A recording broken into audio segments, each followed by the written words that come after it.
This is day 27. This means I have 3 more days of the 30-day adventure exploring and learning more about small, local, family-owned, diverse-owned businesses and the products they make. This one is not small. It's not in the US, but it is family-owned business. Now, this is Swizzels. And Swizzels is a UK-based candy company. And they were established like in the 1920s and today still remain family-owned and operated.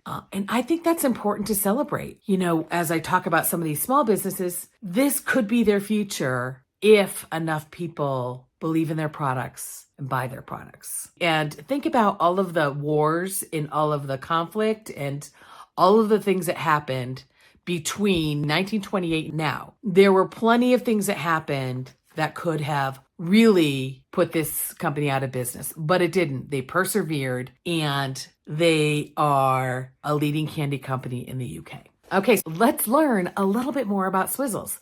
So, Swizzels was started in 1928 by 2 brothers, Alfred and Maurice Matlow. They began selling jellies from a stall. They eventually partnered with David Dee, who was like this specialist in fizzy sweets. One of the most impressive parts of this story is they are still managed by the 3rd generation of those same families. That's amazing. They currently operate out of a former cotton mill in Derbyshire, England, where they produce over 100 million sweets a day. Wow. They've remained independent, which is the point, because they can make decisions for themselves and for the consumer that they serve. They believe that they've grown into this over $110 million a year sweet company by really staying true to themselves and continuing to innovate. You may be familiar with some of their candies, like the Parma Violets or those hearts with the messages on them. I think they're called Love Hearts. While those are some of their signature candies,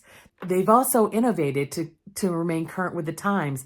And you can see their impact on their community. Whether it's Derbyshire or the surrounding area, they employ over 600 people. You'll see people who have been there for 30 plus years. You'll see families that are working with parents, grandparents, grandchildren. And it's really not just owned by families, but run by families and has a real strong community feel. So I'll include some links below where you can find these products and check them out yourselves. I hope you enjoyed this story. I'm always inspired by the resilience of these companies. Thanks for joining me. This is day 27, and I'll see you in day 28. Bye.